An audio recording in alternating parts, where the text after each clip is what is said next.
everyone, and good Wednesday evening to you. It is the Valley's most in-depth weather forecast. We call it Weather for Weather Geeks. The Wednesday evening edition, we got a lot to talk about today. A quick review of what happened today with 2 bouts of snow that had some impacts. And, of course, we're going to talk about the upcoming wintry weather that we have on the way over the next couple of days. First, I want to show you a time-lapse video from the snow blitz in parts of the region this afternoon, mid-afternoon. This is Boardman looking west towards Canfield. Here comes the snow. Visibility was almost zero in some spots when this line of snow showers pushed through.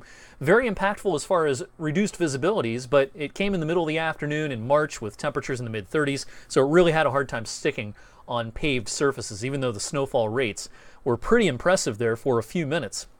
And again, it's not often you see the visibility become almost nothing on this camera overlooking Boardman. That was around mid-afternoon. And again, these mid-afternoon and evening temperatures on the roads really prevented the snow from sticking, even though it was falling at a very, very good clip. I want to show you the radar loop from the last several hours and kind of back things up.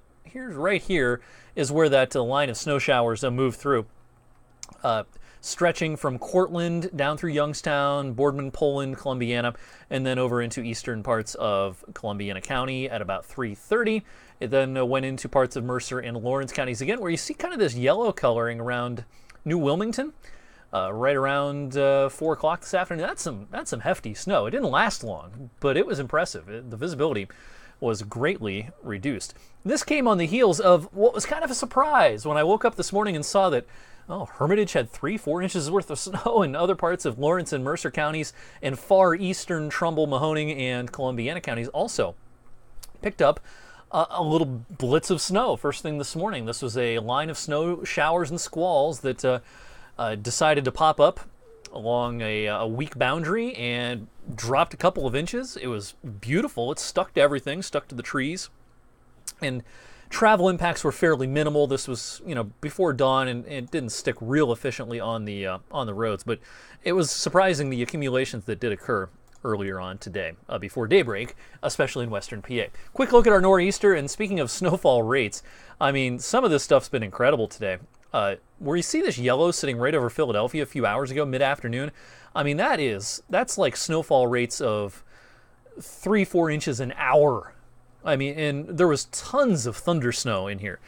Some of the meteorologists I follow on Twitter were commenting that they've never experienced anything like today as far as the thunder snow component to this, from Philly up towards New York City.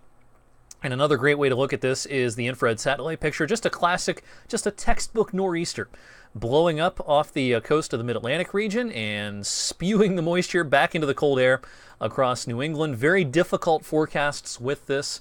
Along the rain snow line from Boston to New York to Philly. Some of the western suburbs of New York City this afternoon had nearly 20 inches of snow, and then Midtown Manhattan had a few. And that was a 20-mile difference. And, forecasters over there, I mean, they earn their paycheck big time. It is very difficult in these situations to forecast for millions and millions of people. Some very, very high impact and high pressure forecasts in New York City, Philadelphia, Boston, down to Baltimore and Washington, D.C. sometimes as well. All right, back here at home, not much tonight as far as impactful weather. I think there can be the occasional flurry, maybe a snow shower that tries to cover your windshield and coat the grass in a few spots. These will come and go. Generally, I think low impacts for tonight. Just watch for a few isolated slick spots because tonight will be colder than the last few nights. We'll get down to about 22, 23 overnight tonight. I want to start focusing on tomorrow afternoon to tomorrow evening. Pretty impressive trough of low pressure is going to pivot through the region. Good uplift in the atmosphere, good dynamics here, and I think we're going to see some snow showers and some heftier squalls, some localized, very changeable conditions second half of the day tomorrow into tomorrow night, kind of like we had in a few spots this afternoon. And this could continue for much of tomorrow night before then winding down Friday midday, and then we'll have a calm start to the upcoming weekend. This will get a boost from Lake Erie. The ice coverage on Lake Erie has diminished quite a bit in the last couple of weeks, down to around 20 to 22% right now. Quite a bit below the historical average for the first week of March, and way off our highs, which were up in the 95-96% range during parts of February. So the lake is fairly wide open for business, and this stuff will get a little boost from Lake Erie. Up in the primary snow belts of eastern Cuyahoga, northern Summit, even northern Portage, and then over into Geauga, Ashtabula, Crawford counties. A good 4 to 8 seems pretty likely. Could see 8 inches, 9, 10 inches maybe, once you get up towards Jamestown, New York, along Interstate 86. Here in our viewing area, again, most of this comes second half of the day tomorrow into tomorrow night, first thing Friday morning. An inch or two south of I-80. Once you're up to around I-80 or maybe as far south as the Turnpike, and then points north up into Trumbull and Mercer, 2, 3, 4 inches, I think will be a pretty good average for a lot of us. This will be real localized, though. It's going to be one of those deals because of the scattered nature of things where conditions are going to change pretty rapidly from one location to the next. You're going to go from a spot that might only get an inch to an inch and a half, and then you drive a few miles down the road and there's 4 inches on the ground. It's going to be kind of one of those situations. Notice the purple here. I have it trying to sneak up towards Mesopotamia and also clipping the northern reaches, northeastern reaches of Mercer County. I wouldn't be surprised if a few of those spots got 4, 5, 6 inches worth of snow. 8's probably unlikely, but a little more than 4 is going to be possible up there. So looking at the impacts here, I think the highest impacts on the roads will be after dark tomorrow. High temperatures tomorrow will get up to about 32. And so snow shower activity up until sunset and temperatures start plummeting may not be super impactful, especially the main roads. But once we get past sunset and into the evening and overnight, the snow will have no trouble sticking on anything untreated. It'll be cold enough, both the surface temperatures and the air temperatures. It's going to be blustery and cold. There can be some blowing snow, and snow showers and squalls here and there throughout the evening and into the overnight hours. So take it slow if you're going to be doing some traveling later on tomorrow into tomorrow night. All right, quick look at the medium range here. Here's the latest GFS model. GFS has been trying to sneak the next system north over the last few runs, but the most recent run, the mid-afternoon run, keeps it south, which is more in line with the other modeling.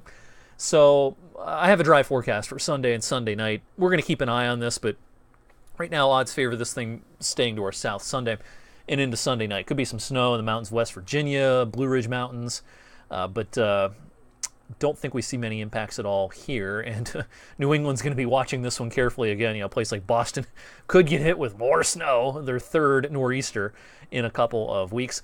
Our weather next week, just looks like January.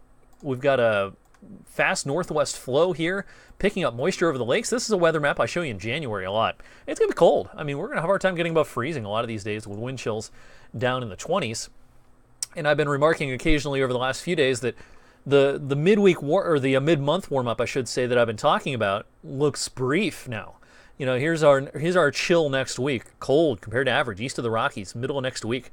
And then the cold eases some, and we get into maybe some slightly above average temperatures right around St. Paddy's Day into the 18th, 19th.